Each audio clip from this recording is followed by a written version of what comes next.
নামে এই ধরনের কোনো কিছু আমরা বিন্দুমাত্র অ্যালাউ করব না। পুরো পরিস্থিতির সাথে আমরা জুলাই গণ অভ্যুত্থান এবং তার পরবর্তী সময়ে যেই পরিবেশ এবং যেই বাংলাদেশ আমরা প্রত্যাশা করেছিলাম, আমরা সেই দিকে আগাচ্ছি না।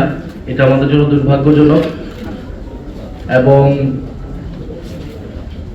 আরো দুর্ভাগ্যজনক যে যারা এই ঘটনাটা সেই রাতে ঘটিয়েছে বা যারা প্রথম আলো, ডেইলি স্টার সহ সাংস্কৃতিক প্রতিষ্ঠানগুলোর উপর হামলা করেছে, তারা জুলাই গণ অভ্যুত্থানের স্লোগানগুলোকেই ব্যবহার করেছে, শরীফ ওসমান হাদির মৃত্যুকেই ব্যবহার করেছে, এবং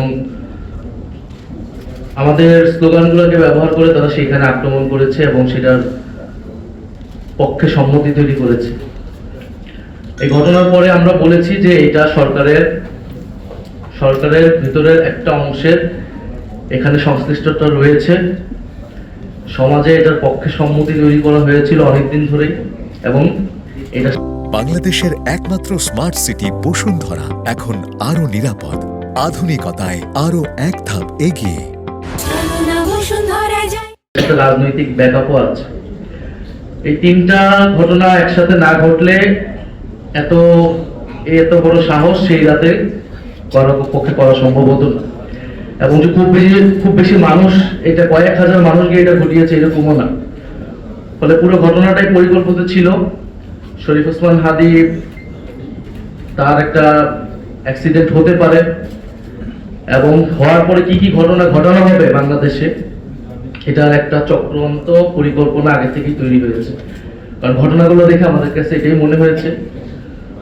ফলে এই জন্য আমি বলতেছি দুর্ভাগ্যজনক যে জুলাইয়ের নাম বা শরীফ ওসমান হাদিকে ব্যবহার করে এই ঘটনাগুলো ঘটানো হলো। ফলে আমরা মনে করি আমাদের সবারই এটা কিছু দায় আছে, আমাদের অনেক বেশি দায় আছে যারা আমরা জুলাই গণ অভ্যুত্থানে অংশগ্রহণ করেছিলাম।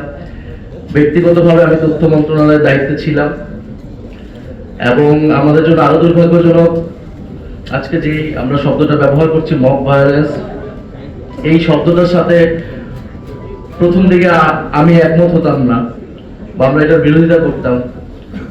কারণ আমরা যাদের বিরুদ্ধে লড়াই করেছিলাম তাদের পক্ষ থেকেই পুরো জুলাই গণ অভ্যুত্থানকে প্রথম থেকে বলা হয়েছে মবক্রেসি। ফলে আমরা বলেছি যে এটা মবক্রেসি না।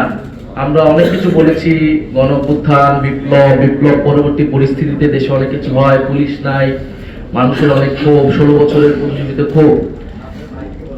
কিন্তু 1.5 বছর পার হয়ে গিয়েছে, এখন যেটা হচ্ছে এটা সম্পূর্ণভাবে পরিকল্পিত অপরাধ হচ্ছে, এবং এটা পুরো দেশের রাজনীতি, নির্বাচন, সেটাকে একদিকে নিয়ে যাওয়ার জন্য এই পরিকল্পনা চক্রান্ত। ফলে আমি মনে করি আমাদের সবার এই জায়গা থেকে দায়িত্ব নেওয়া উচিত, এবং এই ঘটনা যারা সে রাতে ঘটিয়েছে এটা খুবই স্পষ্ট যে তারা সেটার পক্ষে সম্মতি তৈরি করেছে, তারা সে রাতে সেখানে গিয়েছে, লেখালেখি করেছে। আমার মনে হয় যে সেটা সরকারের উচিত হবে। এটা সরকারকে উচিত না, শুধু আমাদের সবাই মিলে সরকারকে বাধ্য করতে হবে এই ঘটনার সুষ্ঠু তদন্ত এবং বিচার।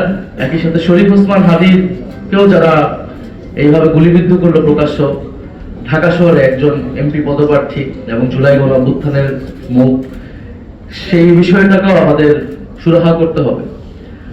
ফলে এবং সেই রাতে এই ঘটনা ঘটার পরে আমাদের কাছে আরো মনে হয়েছে যে ঢাকা শহরে 500 মানুষ নাই, যে সেখানে ওই বিল্ডিং দুটার সামনে গিয়ে ব্যারিকেড তৈরি করতে পারে। এটা আমাদের জন্য আরো দুর্ভাগ্যজনক মনে হয়েছে, আমাদের নিজেদের কাছেও অসহায় মনে হয়েছে। আমরা যদি সাথে সাথে রেসপন্স করতে পারতাম, আমরা